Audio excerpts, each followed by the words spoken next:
this way. You know cars have faces, right? Designers know that. They know that. People don't want a car with 3 headlights. Because like, who wants to be associated with a 3-eyed monster? No one. It's like 2 eyes. That's something you could be comfortable with. And so cars have faces. You know, like the BMWs, the new ones, they really look cat-like, you know. And they have sexy curves. They do. They do. There's been MRI studies of that. So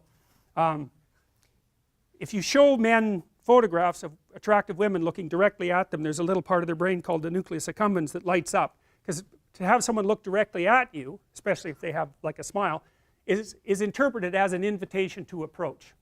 And women, they have the same damn problem, because with women, because if you go into drugstores, say, and you look at women's magazines, they're all the same.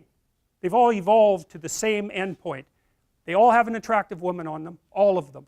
And they're looking right out. And so when women see that, they actually see it as something to approach. It's an ideal. And you know, when people say that those beauty ideals are oppressive to women, and all ideals are oppressive, but the empirical research, some of it done here, suggests that interacting with those images helps it performs the psychological function of helping the woman equate herself with the ideal, and in most cases that actually produces an elevation in mood. And you know, think about it.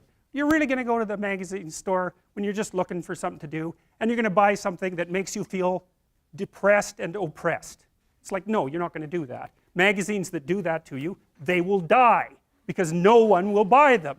And there's a reason they all turned out the same way. It's like they're just responding to demand. So, faces.